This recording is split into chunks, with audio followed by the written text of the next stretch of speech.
Baik pemirsa JTV yang dirahmati Allah, kita kembali di Ustaz Menjawab dengan tema adab makan dan minum. Semua kita makan dan minum tiap hari, kadang-kadang sesuatu yang sudah biasa itu kita lupa kepada adab-adabnya. Misalnya ada orang yang minum sambil berdiri, ya, minum sambil berdiri, makan sambil berdiri, ini tentu dilarang dalam agama Islam. Kalau kita minum harus sambil duduk, kita makan juga sambil duduk. Kemudian ada batas makanan itu, jangan terlalu kenyang. Orang-orang yang makan kenyang, ya, minum selalu kenyang, itu pikirannya akan tidak jalan. Nah, itulah dia cehdo angin. Karena tidak jalan pikiran. Kenapa orang itu terkesan ngut ujung saja, ngut ujung, bangai. Rupanya terlalu kenyang dia tuh. Jadi kalau diibaratkan oleh orang tua, ibarat ular yang baru menelan, menelan kambing, ulilan di umat kami. Ini hanya bergerak li tidur enak, hai diingali. Begitu juga orang-orang yang selalu kenyang tiap hari, ya, tidak berjalan pikirannya, tidak berjalan kerjanya. Jadi orang-orang yang banyak makan itu akan tidak efektif. Ya. Padahal hidup ini perlu efektif, efektif dalam bekerja, efektif dalam berpikir. Jadi maka dalam Islam makanan itu dibatasi. Dan bentuknya juga harus dibatasi, harus yang halal saja. Karena Islam membagi makanan kepada 3, ya. Yang pertama halal, yang kedua syubhat, yang ketiga haram. Jadi sebagai orang beriman kita harus memilih yang halal saja, ya. Ini perintah Allah sebagaimana ayat dibacakan oleh Ustaz tadi, ya ayuhan nasu kulu mimma fil ardi halalan thayyiba. Hai manusia, makanlah yang halal lagi baik, ya. Halalan thayyiba. Jadi halal baik lagi. Jadi bukan sekedar halal tapi baik lagi. Jadi itu perintah Allah SWT. Yang haram itu jelas. Dalam hadis dikatakan al haramu bayyinun, al halal juga bayyinun. Yang halal deh, yang halalnya deh, yang haramnya deh. Jadi yang haramnya hanya baju. Lagi sibuk, ya. Yang haram, atau makanan-makanan yang hijau ke jin dia cok dia kena kanduri belang, kanduri belang orang kampung atau kanduri geli yang sabah timah nak bersirah sisi manuk kena gaya alai ke dia junjung kaya atau gaya alai ke dia rap payah yang ke jin karena kepercayaan na jin yang jaga belang, yang jaga laut. Ijaan yang muda ya jauh tu ipaju. Itu haram karena itu makanan setan. Enggak boleh kita mengambil. Yang melakukan itu memberi makanan-makanan kepada setan juga dosa. Atau makanan itu tidak jelas. Kadang-kadang makanan itu disembelih oleh orang kafir. Kemudian ada semacam enzim babi dimasukkan ke dalam makanan itu, juga haram kita makan. Maka di sini pemerintah telah memberi hak kepada MPU untuk mengeluarkan sertifikat halal atau tidak gitu. Yang tidak ada sertifikat halal dari MUI lebih baik jangan makan saja. Itu haram. Dan masih banyak hal lain, kami berdua akan terus mengemukakan sedikit demi sedikit. Tapi kami beri kesempatan dulu kepada pemirsa untuk SMS, menelpon. Mari kita bincangkan tentang makanan halal menurut Islam, bagaimana adab kita memakannya. Baik, kita tunggu, belum ada, masih kosong, masih kosong, nggak ada yang SMS. Dan belum ada yang telepon, MA juga belum ada, kita tunggu. Sambil kami menunggu SMS dari pemirsa, kita kembalikan kepada Ustaz Aulia Rahman. Baik. Bismillahirrahmanirrahim. Jadi sebagaimana yang Ustaz sampaikan tadi dan sebagaimana yang saya sampaikan sebelumnya tadi, yang kedua itu membaca nama Allah, menyebutkan falyazkurusmallah ta'ala. Dalam hadis juga disebutkan uzkurusmallah ta'ala wal ya'kul kullu rajulun mimma yalih. Sebutkan oleh kalian nama Allah dan hendaklah setiap orang makan dari makanan yang ada di dekatnya. Ini juga sebagian daripada adab-adab makan. Kemudian hendaklah, yang ketiga, hendaklah kita memperhatikan dari mana, apakah halal atau layak kita makan makanan tersebut, serta waspada daripada makanan yang haram. Apabila tidak ada kejelasan halalnya atau haramnya, atau yang kita sosok yang diambil dari hasil menipu atau mencuri atau berbuat kejahatan lainnya, ini adalah haram, ya.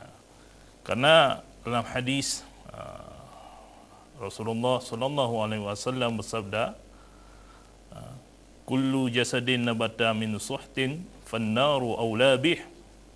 Setiap jasad yang tumbuh dari makanan yang haram, maka fannaru aula bih, neraka lebih aula baginya, lebih utama baginya.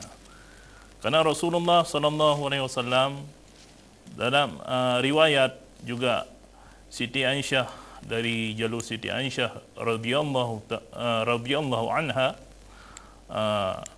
menceritakan bahwa Abu Bakar Siddiq radhiyallahu anhu punya seorang hamba sahaya yang disuruhnya berusaha, dan Abu Bakar suka memakan hasil usaha daripada hamba sahaya tersebut.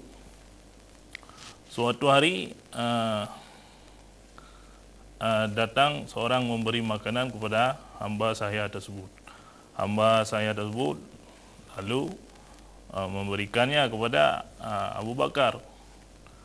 Abu Bakar memakan makanan tersebut. Kemudian Abu Bakar, hamba saya tersebut mengatakan kepada Abu Bakar, tahukah engkau dari mana makanan yang engkau makan tersebut? Dari mana? Ditanya oleh Abu Bakar. Dulu ketika aku di zaman jahiliyah, aku suka berpraktek dukun. Namun aku tidak pandai, aku hanya menipu. Lalu kemudian seseorang memberikan makanan itu kepada aku, dan aku berikan makanan tersebut kepada engkau. Kemudian Abu Bakar memuntahkan semua makanan yang dimakannya tadi. Ini begitu para sahabat, para salafus salih senantiasa berhati-hati menjaga daripada perkara-perkara makanan yang haram. Banyak hal-hal yang lainnya yang harus kita perhatikan dalam adab-adab makan, yaitu membaca doa. Juga itu membaca doa, Allahumma barik lana fihi wa at'imna khairan minhu. Sebagaimana doa tersebut dalam hadis, Allahumma barik lana fima fihi wa at'imna khairan minhu. Ya Allah, berikanlah keberkahan pada makanan ini dan beri makanlah kami yang lebih baik daripadanya. Baik. Ya, pemirsa JDP yang dirahmati Allah, kami menunggu SMS, ternyata belum ada yang SMS. Padahal ini penting ya, cara-cara kita beradab, adab memakan ya. Misalnya kita dilarang ya, mencaci makanan. Kita tidak suka makanan itu, tapi kita tidak boleh mencaci. Kadang-kadang orang lain suka makanan itu, kita tidak. Misalnya katakanlah seperti biawak,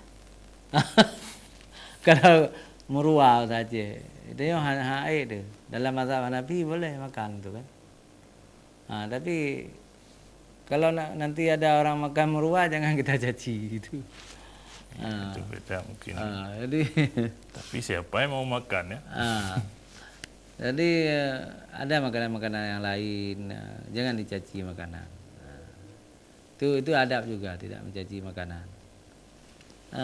Tapi ada yang lain yang paling penting adalah kebersamaan.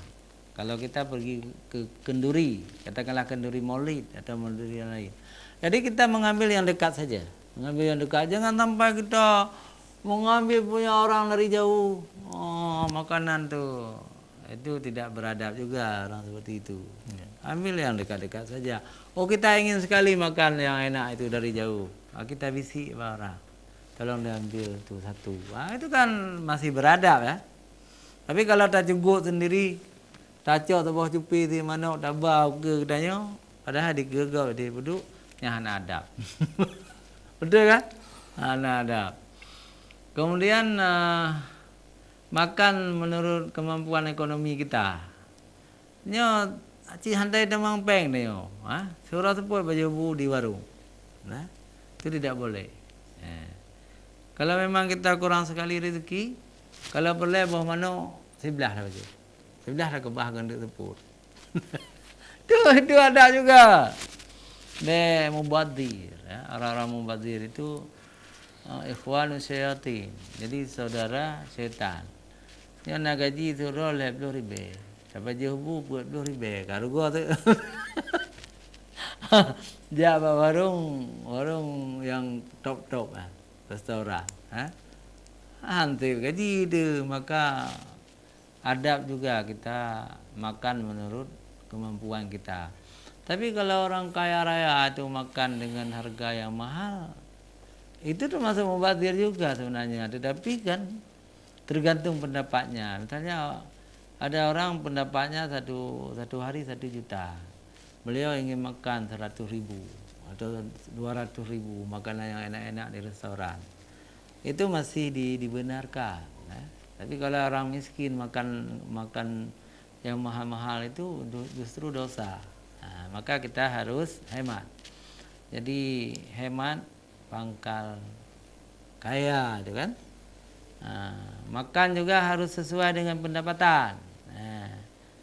Bedanya buruh kasar ya, baju tapi punan ya. Kendaki. Donat. Tadi kan. Kendaki jangan. Jadi harus sesuai juga dengan pendapatan kita. Kemudian kita seharusnya kalau ada makanan juga jangan makan sendiri. Ingat istri di rumah, ingat anak di rumah. Baik bapak baju mengat tapi baru, di rumah anu mir, baju ke mesin. Itu tidak bagus juga. Jadi kita harus ingat ke rumah ketika makan, kecuali diberikan oleh orang, diajak kita ke restoran, kita ikut. Tapi bukan dengan uang kita sendiri. Kalau dengan uang kita, daripada saya makan enak-enak di warung, lebih baik saya beli ikan, dimasak oleh istri di rumah, makan bersama anak-anak. Itu juga bagian dari yang harus diperhatikan oleh kaum muslimin. Karena di dalam Al-Quran kita dibatasi makanan, orang-orang kafir itu makan seperti binatang makan. Jadi orang kafir itu seperti binatang makan, artinya tidak terbatas, semua dimakan. Semua dimakan itu orang kafir. Tapi orang Islam tidak mengutamakan makanan. Orang Islam mengutamakan ilmu. Maka dalam kitab Ihya Ulumuddin Imam Ghazali mengatakan orang-orang yang membutuhkan ilmu harus melaparkan diri. Jadi orang menuntut ilmu harus mau melaparkan diri. Artinya bukan melaparkan sampai kekurangan gizi, bukan. Artinya ilmu itu bisa mengenyangkan, bagaimana? Itu betul-betul bisa. Seseorang yang mengaji Al-Quran, yang menghafal hadis, itu semakin lama dia mengaji, semakin lama dia menghafal hadis, semakin sedikit makanannya. Tapi orang-orang yang melupakan baca Al-Quran, orang-orang yang melupakan baca hadis, semakin lama semakin banyak makanannya. Ini kan ajaib. Maka dalam Al-Quran disebut Al-Quran itu asyifa juga, obat hati ya. Tapi ketika hati senang, orang bisa mengendalikan nafsu makan. Silakan Ustaz tambah. Baik. Jadi benar sekali, ini faktor juga dalam adab-adab etika kita makan. Kita juga harus memperhatikan makanan itu makanan dari yang halal. Karena Allah Subhanahu wa taala dalam Al-Qur'an Allah berfirman, faqulu mimma razaqakumullah halalan thayyiban wazkuru ni'matallahi in kuntum iyyahu ta'budun. Maka makanlah yang halal lagi baik dari rizki yang telah diberikan Allah kepada kalian, dan bersyukurlah kepada nikmat atas nikmat Allah Subhanahu wa taala. Sesungguhnya kamu hanya menyembah kepadanya. Jadi banyak hikmah, banyak pelajaran juga yang kita petik daripada adab dan etika dalam makan dan juga minum. Karena mungkin kadang-kadang kita kurang menyadari ataupun dalam kehidupan kurang tidak mengetahui senantiasa kita asai pajuh ju ana depa halal ana depa yang hari mestinya. Maka Imam Ahmad bin Hanbal pernah berkata, memakan makanan yang halal itu dapat melembutkan hati. Makan makanan yang halal dapat melembutkan hati. Dan hati yang lembut akan tersentuh dengan kebaikan-kebaikan. Ini perlu kita garis bawahi. Jadi mungkin kadang-kadang gedanya benar hati, kera hati, mungkin karena wap tapajuh makanan-makanan, mungkin makanan-makanan yang haram, yang memang hana jelas ada mudarat atau haram atau halalnya, itu menjadi pemicu kita untuk ke depannya. Bagaimana mendidik generasi kita, dan pengaruh besar apa yang kita makan ini menjadi tulang belulang, menjadi turunan-turunan sampai ke cucu-cucu kita. Jadi kita harus mewaspadai apabila makanan itu makanan dari yang haram. Sebagaimana saya sebutkan dalam hadis oleh Rasulullah SAW bersabda, kullu jasadin nabata min suhtin fannaru aulabih. Setiap jasad yang tumbuh dari yang haram, maka neraka lebih aula, lebih utama baginya. Ya, ini perlu diperhatikan. Kemudian juga hendaknya kita memakan jangan berlebihan, memakan sepertiga sebagai sunnah Rasulullah, sepertiga untuk nafas kita. Ya, baik pemirsa JDP. Ya, kita lanjutkan setelah jeda iklan ya. Baik pemirsa, jangan kemana-mana, kita tunggu setelah jeda iklan berikut.